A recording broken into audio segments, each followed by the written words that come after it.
नमस्कार. मी डॉक्टर पुष्कराज बसवंत बिराजदार. मी एक न्यूरोसर्जन आहे. न्यूरोसर्जन म्हणजे काय? तर मेंदू मणका विकार स्पेशालिस्ट. म्हणजे आम्ही ऑपरेशन पण करू शकतो मेंदूचे, मणक्याचे आणि मेडिसिनने पण ते आजार आपण दुरुस्त करू शकतो. आज आपण एका महत्त्वाच्या विषयावर बोलणार आहे. तो म्हणजे कमरेचा आजार, कंबरदुखीचा आजार किंवा मणक्याचे विकार. बऱ्याच वेळेस काय होतं ना, आपल्या रुटीन जीवनामध्ये आपण हाडांची झीज झाल्यामुळं, कामाचा लोड, शेतकरी मजूर वर्ग किंवा कष्टकरीचा वर्ग, हा जो वर्ग आहे आपल्या समाजामधला, त्या लोकांना मणक्याचे विकार, कमरेचे, मानेचे विकार हे खूप होतात.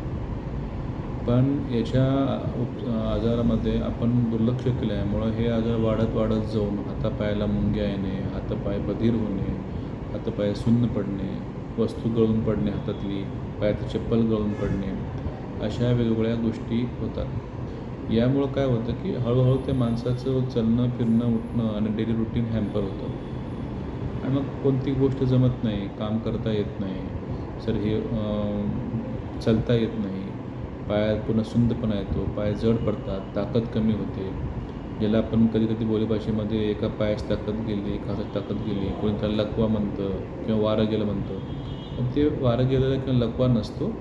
आपल्या मणक्यामध्ये ज्या नसा असतात, ज्या आपल्या हाताकडं, पायाकडं नसा असतात ना, त्या नसा तिथे चोकअप झाल्यामुळं त्यांचं जे करंट जातं हातामध्ये, पायामध्ये, ते त्या ठिकाणी बंद झाल्यामुळं तो भाग निकामी होतो. ही खूप मेडिकल इमर्जन्सी असते. त्यामुळे पटकन उपचार जर नाही केले, त्वरित ऑपरेशन वगैरे काही गोष्टी असतात, ते नाही केलं तर त्याला परमनंटली तो हात किंवा पाय गमावून बसावा लागतो. बऱ्याच वेळेस कमरेचा विकार ज्या लोकांना असतो, त्या लोकांचं संडास लघवीचा पण प्रॉब्लेम येतो. संडास तुंबते किंवा लघवी तुंबते, लघवी होत नाही, जोर लावावा लागतो, कंट्रोल जातं बऱ्याच वेळेस लघवीचं. हे एवढं होईपर्यंत आपण त्याची वाट नाही बघायला पाहिजे.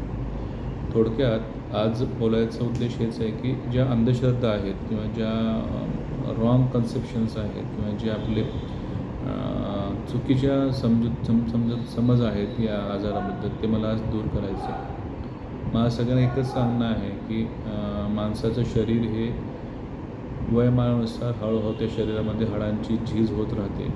त्या झीज झाल्यामुळं हाडांच्या मध्ये ज्या गाद्या असतात, ज्याला आपण डिस्क म्हणतो, त्या सरकतात आणि त्या इव्हेंच्युअली आपल्या नसावर दाबत असल्यामुळं मग आपल्याला मणक्याची विकार होतात. कारण की नसावर प्रेशर आलं की ते दुखायला लागतं. पायाला दुखतं, कंबर दुखते, मान दुखते, हाताला मुंग्या येतात, पायाला मुंग्या येतात, हात जड पडतो, पाय जड पडतात. असे वेगवेगळ्या रूपामध्ये तो आजार आपल्याला दिसून येतो. आपण काय करतो, टेम्पररी काहीतरी कुठेतरी लोकल उपचार करतो.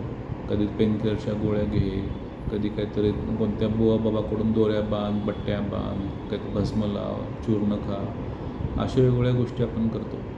पण तसलं काही गोष्टी करण्यामध्ये, विनाकारण पैसे खर्च करण्यामध्ये काहीही लॉजिक नाही. हे आजार स्पेसिफिक डॉक्टरांकडं ट्रीटमेंट घेतलं तर याचा चांगला उपचार होतो, चांगला फायदा होतो. आपण थोडेसे म्हणजे या आजाराबद्दल माहिती ही करण्याची गरज आहे. कारण की जर आपण चुकीच्या पद्धतीनं ह्याचा उपचार घेत गेलो ना, हा आजार वर्ष वाढत जातो. बऱ्याच आपण मागं कधी पडलेला असतो.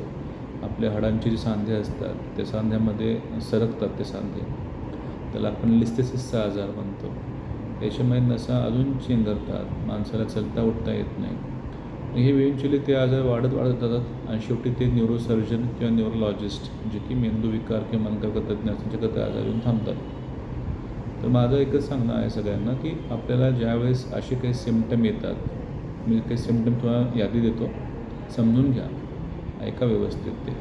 मानदुखी, कंबरदुखी, हातापायाला मुंग्या येणे, हातापाय जड पडणे, सुन्न पडणे, हातातील वस्तू गळून पडणे, उठता बसता त्रास होणे, लघवी लवकर न होणे, लघवी गळून पडणे, टॉयलेटला लवकर न होणे, पोट साफ न होणे, पायातली चप्पल गळून पडणे, पाय सुन्न पडणे, चलू देत नाही, उठलं बसलं की दुखतं आहे, बसू देत नाही, उठू देत नाही, काम करू देत नाही, हाताला मुंग्या खूप आहेत, हात जड पडतो, असे जे सगळे सिम्पटम्स असतात, असे सगळे जे तक्रारी असतात ना, या तक्रारी योग्य त्या डॉक्टर, जसं की आमच्यासारखे न्यूरोसर्जन, जे की याच्यामध्ये एक्सपर्ट असतात, यांच्याकडून योग्य तो सल्ला घ्यावा.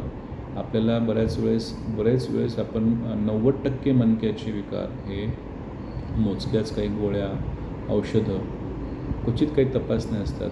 काही वेळेस विटॅमिन डेफिशियन्सी असतात, जसं की विटॅमिन डी डेफिशियन्सी आहे, कॅल्शियम डेफिशियन्सी आहे. स्त्रियांमध्ये पाळी लवकर जाते, त्याच्यामुळे कॅल्शियम डेफिशियन्सी कॉमन असते. त्यामुळे लवकर मणक्याचे विकार त्या लोकांना होतात. शेतकरी वर्ग असतो, कष्टाची कामं त्यांना खूप असतात, हाडांचं घर्षण खूप होत राहतं, हा आजार त्यांना लवकर होत राहतो. तर काही मोजक्याच काही तपासण्या असतात बऱ्याच वेळेस, काही ब्लड तपासण्या असतात, कधी एक्सरे असतो मानेचा, कमरेचा, पाठीचा. आणि एक कमीत कमी लोकांना ज्यांना हात जड पडणे, मुंग्या येणे असा विकार खूप दिवसापासून असतो, त्यांना आम्ही लोक MRI मणक्याचा ॲडवाईस करतो. त्यामुळं तुम्हाला तपासल्यानंतर, तुमची सगळी तपासणी झाल्यानंतर, तुमची सगळी हिस्ट्री ऐकल्यानंतर, तुम्हाला काय काय त्रास ऐकल्यानंतर त्याच्यावर कोणती तपासणी करायची, काय उपचार करायचा, हा एक स्पेशलिस्ट सांगू शकतो. आणि योग्य तो उपचार घेतला म्हणजे हा आजार मुळापासून बरा होतो. 90% तर हा आजार मोजक्याच गोळ्या, मणक्याचे व्यायाम, कमरेचे व्यायाम, मानेचे व्यायाम, ज्याला आपण फिजिओथेरपी किंवा घरगुती व्यायामाचा प्रकार म्हणतो, त्याच्यानेच बरे होतात. 10% लोकांना फक्त कधी ॲडमिट व्हावं लागतं, कधी इंजेक्शन्स घ्यावं लागतात आणि 10%मधले पण 5% लोकांना सर्जरी लागते. म्हणजे विचार करा, 100% लोकांमध्ये 5 to 10% लोकं, 5 ते 10% लोकं जे असतात त्यांना फक्त सर्जरी लागते. 90% लोक हे योग्य तो उपचार, योग्य ते सगळ्या प्रिकॉशन्स, ज्याला उपाययोजना म्हणतो आपण किंवा काळजी म्हणतो, कसं उठायचं, कसं बसायचं, काय नाही करायचं, काय करायचं, ही सगळी यादी तुम्हाला दिली जाते. आणि तुम्हाला कोण सांगेल? फक्त एक चांगला मणकाविकार, मेंदूविकार जो स्पेशलिस्ट असतो, जो की न्यूरोसर्जन किंवा न्यूरोलॉजिस्ट असतो, हाच तुम्हाला हे सांगू शकेल. कारण की तो त्या भागाचा तज्ज्ञ डॉक्टर असतो. ती हायेस्ट डिग्री असते. आपण काय करतो, इकडं तिकडं कुठं पण जातो, काहीतरी भोंदू बाबा, बंगाली बाबा, हे बाबा असते करतो आणि विनाकारण पैशाचं पण वाटलं होतं आणि योग्य तो उपचार बी मिळत नाही आपल्याला. मग आपण हुडकत बसतो डॉक्टर कोणता चांगला आहे. फाईलवर फाईल बदलत जाते, पैसा खर्च होतो, पण आजार काय बरा होत नाही आणि आपलं दैनंदिन जीवन खूप प्रॉब्लेममध्ये येतं. त्यामुळं माझी सगळ्यांना विनंती आहे, योग्य तो उपचार घ्या आणि मणक्याच्या विकारापासून लवकरात लवकर बरा व्हा. धन्यवाद.